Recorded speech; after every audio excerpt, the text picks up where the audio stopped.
Hello guys, alam niyo ba yung isa sa pinakamahirap na parte ng pagiging isang construction worker? Ayun yung maging isang welder. Kaya sa lahat po ng mga welder natin dyan ay pagmalaki natin sila na sila ay isang welder.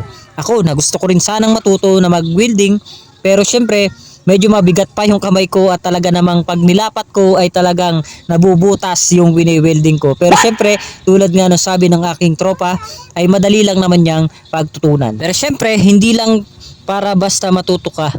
Kailangan ay bawat anggulo, bawat patak kumbaga ay pinag-aaralan mo para talagang paggawa mo ay solido. Tulad na nakikita nyo na kung paano siya gumawa ng isang bangko gamit ang mga bakal na kanyang wini-welding. Na bawat kanto ay sinusulid niya, nilalagyan niya talaga ng pampatibay para pag may umupo ay hindi mapahiya at kapag may umupo ay talagang napakatibay. Yun nga lang, syempre kapag medyo talagang mahina ang mata mo ay talagang susuko ka at maaaring mamaga ang mata kapag lagi ka nakatutok sa kanyang wini-welding. Kaya syempre ang iwas dyan ay iwasan na lang natin tumingin sa kanyang wini-welding para at least ay hindi maapektuhan ang ating mata. Bali kaya nga upuan na ang aming ginagawa ay tapos na nga kaming gumawa ng bubungan ng garahe. Kung nakikita ninyo na yung bubungan namin dyan ay tapos na talaga at solid na yan.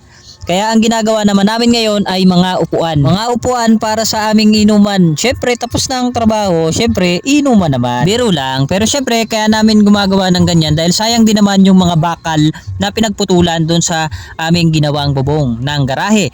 Kaya syempre ginawa na lang naming upuan para at least ay mapakinabangan naman at maupuan ng mga dapat umupo. Ali hindi nga lang pag-welder ang kanyang ginagawa dahil halos alam niya lahat pagdating sa bahay. Kaya yung mga gustong magpagawa ng bahay dyan ay talaga naman bibigyan kayo ng aking tropa ng napakaganda, smooth na bahay na para talaga sa inyo, na talaga namang pagkatapos ay talagang mapapawaw kayo dahil sulit na ay talaga namang maayos at malinis pa ang pagkakagawa.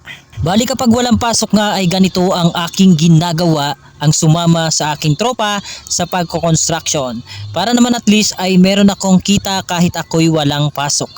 Kaya ganito ang ginagawa ko para rin matuto ako kung ano yung mga ginagawa niya. At para pagdating ng araw ay hindi laging hanggang labor na lang po tayo. Kailangan po at least ay tumutulong tayo sa pagle-labor ay pinapanood rin natin at pinag-aaralan para matutunan natin yung kanilang ginagawa. Para at least sa mga susunod man na taon, sa mga susunod man na araw ay sana ay balang araw ay tayo naman yung nasa pwesto nila. At may apply naman natin yung ating natutunan sa iba. Hanggang dito na lang guys at maraming salamat po sa inyong panonood.